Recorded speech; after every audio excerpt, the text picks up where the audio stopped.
신약성경 마가복음 11장 1절에서 19절까지 우리 한 목소리로 함께 봉독하겠습니다. 그들이 예루살렘에 가까이 와서 감람산 벳바게와 베다니에 이르렀을 때에 예수께서 제자 중 둘을 보내시며 이르시되 너희는 맞은편 마을로 가라. 그리로 들어가면 곧 아직 아무도 타보지 않은 나귀 새끼가 메어 있는 것을 보리니 풀어 끌고 오라. 만일 누가 너희에게 왜 이렇게 하느냐 묻거든 주가 쓰시겠다 하라. 그리하면 즉시 이리로 보내리라 하시니 제자들이 가서 본즉 나귀 새끼가 문 앞 거리에 메어 있는지라. 그것을 푸니 거기 서 있는 사람 중 어떤 이들이 이르되 나귀 새끼를 풀어 무엇 하려느냐 하매 제자들이 예수께서 이르신 대로 말한데 이에 허락하는지라. 나귀 새끼를 예수께로 끌고 와서 자기들의 겉옷을 그 위에 얹어 놓음에 예수께서 타시니 많은 사람들은 자기의 겉옷을 또 다른 이들은 들에서 벤 나뭇가지를 길에 펴며 앞에서 가고 뒤에서 따르는 자들이 소리 지르되 호산나 찬송하리로다. 주의 이름으로 오시는 이여 찬송하리로다. 오는 우리 조상 다윗의 나라여 가장 높은 곳에서 호산나 하더라. 예수께서 예루살렘에 이르러 성전에 들어가사 모든 것을 둘러보시고 때가 이미 저물매 12 제자를 데리시고 베다니에 나가시니라. 이튿날 그들이 베다니에 나왔을 때에 예수께서 시장하신지라. 멀리서 잎사귀 있는 한 무화과 나무를 보시고 혹 그 나무에 무엇이 있을까 하여 가셨더니 가서 보신즉 잎사귀 외에 아무것도 없더라. 이는 무화과의 때가 아님이라. 예수께서 나무에게 말씀하여 이르시되 이제부터 영원토록 사람이 내게서 열매를 따먹지 못하리라 하시니 제자들이 이를 듣더라. 그들이 예루살렘에 들어가니라. 예수께서 성전에 들어가사 성전 안에서 매매하는 자들을 내쫓으시며 돈 바꾸는 자들의 상과 비둘기 파는 자들의 의자를 둘러보시며 아무나 물건을 가지고 성전 안으로 지나다님을 허락하지 아니하시고 이에 가르쳐 이르시되 기록된 바 내 집은 만민이 기도하는 집이라 칭함을 받으리라 하지 아니하였느냐. 너희는 강도의 소굴을 만들었도다 하시매 대제사장들과 서기관들이 듣고 예수를 어떻게 죽일까 하고 꾀하니 이는 무리가 다 그의 교훈을 놀랍게 여김으로 그를 두려워하밀러라. 그리고 날이 저물매 그들이 성 밖으로 나가더라. 아멘. 할렐루야. 하나님의 은혜가 오늘 새벽에 하루의 첫 시간을 주 앞에 기도로 시작하는 우리 믿음의 가족들에게 함께 하시기를 예수님의 이름으로 축원합니다. 오늘 이 말씀은 예루살렘에서의 예수님의 사역에 대한 그런 말씀입니다. 오늘 말씀부터 이 마지막까지는 이 예수님의 마지막 한 주간을 기록을 합니다. 마가복음의 3분의 1 이상이 예수님의 마지막 그 일주일간의 사역에 집중이 되어 있고 그것을 기록을 하고 있죠. 다른 복음서도 이제 이 부분에 대해서 또 중점을 두고 그렇게 많이 기록을 합니다. 마지막 일주일의 중요성이 참 우리에게 시사하는 의미가 큽니다. 9절에 보면은 앞에서 가고 뒤에서 따르는 자들이 소리 지르되 호산나 찬송하리로다. 주의 이름으로 오시는 이여 라면서 이 사람들이 이제 환호를 합니다. 예수님은 나귀 새끼를 타고 예루살렘에 들어갑니다. 이 사람들은 호산나라고 부르며 환영을 하죠. 이 호산나는 구원하소서, 구하노니 그런 의미입니다. 시편 128편에 나오는 그 말씀이죠. 6월절에 이 순례객을 맞이하는 그런 의식 중에 또 하나이기도 합니다.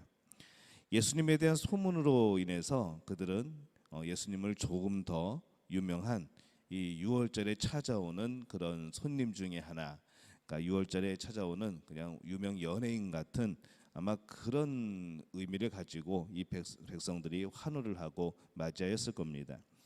그러나 예수님은 사실 메시아의 후보가 아니라 메시아인 것이죠. 13절에 보면은 이 베다니에 거처를 정하신 예수님은 이 매일 아침에 베다니에서 예루살렘으로 오십니다. 13절을 보면은 멀리서 잎사귀 있는 한 무화과 나무를 보시고 혹 그 나무에 무엇이 있을까 하여 가셨더니 가서 보신즉 잎사귀 외에 아무것도 없더라. 이는 무화과의 때가 아님이라 이렇게 말씀을 합니다. 이 월요일 아침에 예루살렘으로 들어오셨던 예수님이 길에서 무화과나무 한 그루를 보십니다. 마침 이제 배가 고프셨던 예수님이 무화과나무에 가까이 가서 열매를 찾으시죠. 근데 열매가 없습니다. 이스라엘의 이 무화과나무는 6월에 수확하는 계절로 따지면은 겨울 무화과나무, 또 8월에 수확하는 여름의 무화과나무, 이 두 가지가 있습니다. 예수님께서 지금 보고 계시는 이 무화과는 8월에 수확하는 그런 무화과나무이죠. 여름 무화과나무는 3월의 잎과 함께 조금 작은 그런 크기의 작은 열매가 열리는데, 그 열매는 모아서 팔기도 하지만은 보통 상품성이 없어서 그냥 버리는 그런 열매입니다. 이때 이 작은 열매는 때에 맞지 않은 열매, 그래서 무화과의 때가 아니다라고 부르기도 하는 그런 열매이죠. 근데 이때 열매가 맺혀져야만 이 건강한, 나중에 정말로 그 결실이 맺힐 때에 이 건강한 그런 열매를 맺힐 수가 있고 또 건강한 나무가 됩니다. 이때 열매를 맺지 않으면은 8월에도 열매가 제대로 열리지 않는 것을 미리 알 수 있는 것이죠. 이 나무에 문제가 있구나라는 것을 알 수가 있는 겁니다. 예수님은 배가 고프셨습니다. 그래서 이 무화과 나무의 이 맛없는 그 먼저 열리는 그 작은 열매라도 드시려고 했던 것이죠. 근데 그것마저 없습니다. 잎만 무성하고 열매가 없으니까 그 나무는 가을에 가서도 여전히 열매가 없는 나무가 될 것인 거죠. 그렇게 열매 없는 나무는 그냥 버려지는, 결국 그런 죽어버리는 그런 나무가 되는 겁니다. 잎만 무성한 무화과 나무는 당시에 그런 위선적인 신앙생활을 하는 사람들을 상징적으로 그렇게 보여줍니다. 당시에 유월절을 준비하기 위해 많은 사람들이 찾아오죠. 이 성전에는 사두개인들이 열심히 일하고 있었습니다. 또 바리새인들도 유월절을 지키기 위해서, 아마 그들은 그 규칙을 지키기 위해서 정말 최선을 다해서 목숨 걸고 그렇게 모였을 겁니다. 많은 사람들이 먼 거리를 유월절을 지키기 위해 또 찾아오죠.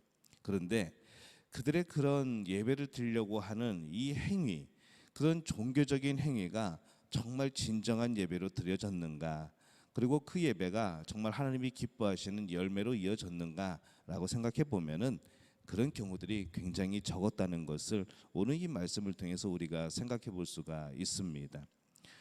이렇게 우리가 또 생각해 볼 수도 있죠. 이 땅에서 맺는 열매, 우리가 이 땅에서 맺는 열매는 어쩌면 하늘나라에서 우리가 품게 되고 우리가 열리게 될 그런 열매에 비해서 아주 작은 그런 증거일지도 모릅니다. 비록 우리가 이 땅에서 하나님을 섬기면서 많은 열매를 맺으려고 하지만은 그것이 이 땅에서 여러 가지 방해가 있고 이 땅에서의 여러 가지 도전들이 있어서 사실 그 열매가 그렇게 정말로 하늘나라에서 맺는 그 열매처럼 풍성한 것은 아닐 수도 있습니다. 그럼에도 불구하고 이 땅에서 작은 열매라도 맺는 것은 분명히 우리가 살아있다는 증거인 것이죠. 그래서 이 살아있는 그 무화과 나무는 아무리 작은 열매라도 미리 맺힙니다. 그 나무가 건강한 나무이고 결국에는 큰 열매를 맺게 되는 것입니다. 그런 것처럼 우리의 모습도 이 땅에서 살아가게 될 때에 때로는 비록 온전치 않지만 우리가 살아있는 증거로 그런 열매가 보여야 되고 우리 삶에 그런 열매가 맺혀져야 되는 것이죠. 15절에 보면은 예수님이 성전에 들어가셨을 때 이 성전에는 수많은 사람들로 바쁘게 움직이고 있었습니다. 15절 보니까 그들이 예루살렘에 들어가니라. 예수께서 성전에 들어가사 성전 안에서 매매하는 자들을 내쫓으시며 돈 바꾸는 자들의 상과 비둘기 파는 자들의 의자를 둘러엎으시며 이렇게 말씀을 합니다. 이 많은 사람들이 성전의 웅장함 또 그 화려함에 놀라고 있었지만은 이 예수님은 참 안타까워하셨습니다. 무엇보다도 이 성전이 하나님께서 그렇게 복을 주신다고 하시던, 너의 기도를 들으신다고 하시던 이 성전이 그 역할을 하지 못하고 있었던 것이죠. 더럽혀져 있는 것이 매우 화가 나셨습니다. 그래서 이 성전 안에서 장사하는 이들을 내어 쫓습니다. 17절에 보면은 이에 가르쳐 이르시되 기록된 바 내 집은 만민이 기도하는 집이라 칭함을 받으리라 하지 아니하였느냐. 너희는 강도의 소굴을 만들었도다 하시매. 이렇게 말씀을 합니다. 지금 이 사람들이 장사를 하고 있는 곳은 이방인의 뜰이라는 장소이죠.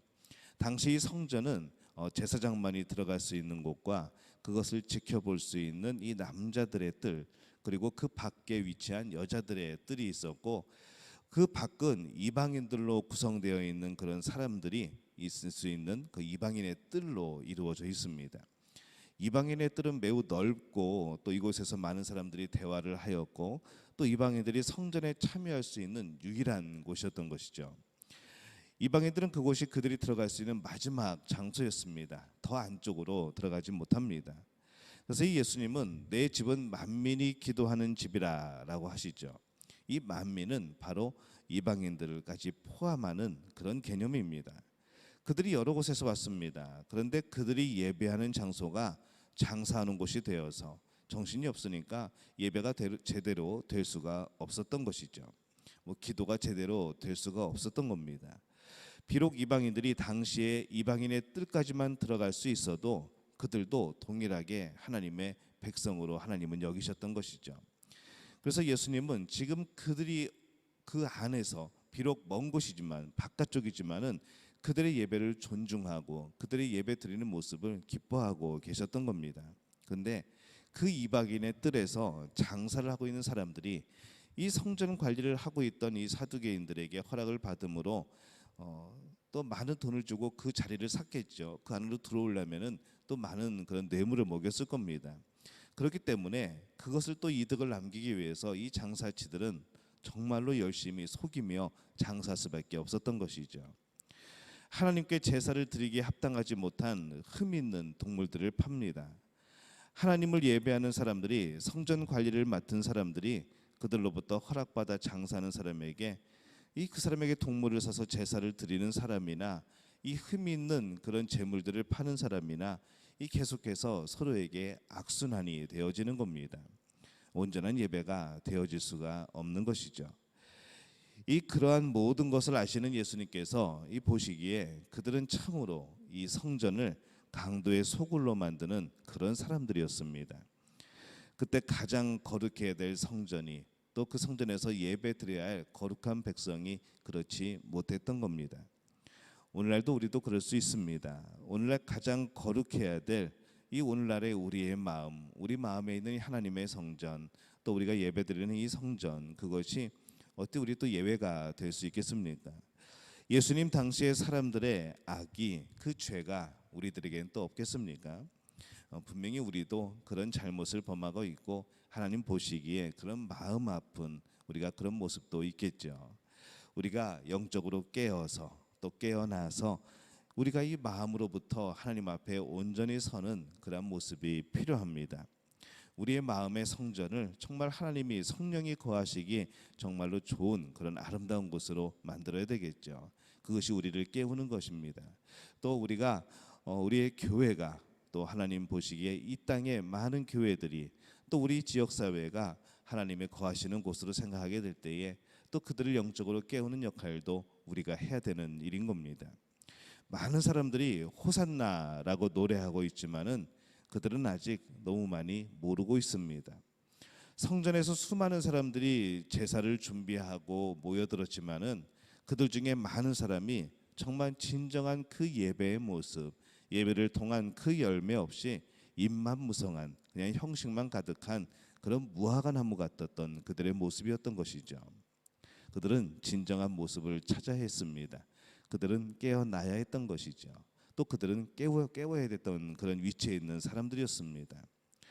우리는 진짜일까요? 우리는 건강한 나무일까요? 우리는 열매가 있습니까? 자기 십자가를 지면서 비방을 듣고 환난을 당하고 고난을 당하는 것이 없다면은 우리는 열매가 없는 것일 수도 있는 것이죠. 무늬만 신앙일 수도 있는 겁니다. 그것을 누가 할 수 있을까요? 우리 마음이 알겠죠. 주의 성령께서 우리에게 날마다 말씀하시는 음성을 듣고 그 말씀을 따라서 우리의 자아를 누르고 또 우리의 자아보다도 이 성령의 음성에 귀를 기울이고 우리가 그렇게 살아가는 것이 바로 우리의 신앙의 회복입니다. 우리는 신앙을 한 번 회복하고 끝나는 것이 아니라 날마다 그 신앙을 회복해야죠. 우리의 구원을 날마다 이루는 겁니다. 우리의 믿음을 날마다 고백하는 것이죠. 그것이 한 번으로 끝나는 것이 아니라 우리는 날마다 그렇게 주님과 동행하며 주님께 우리의 마음을 고백하는 겁니다. 그럴 때만이 우리는 이 영적으로 깨어있을 수 있고 우리가 참된 신앙인의 열매를 맺을 수가 있습니다. 오늘 우리의 삶은 어떻습니까? 하나님 보시기에 예수님께서 우리에게 열매를 찾으실 때에 그 열매가 비록 작고 볼품없는 열매일지라도 예수님께 보여드리고 내어드릴 수 있는 그런 복된 우리 믿음의 가족들이 되어지시기를 예수님의 이름으로 축원합니다.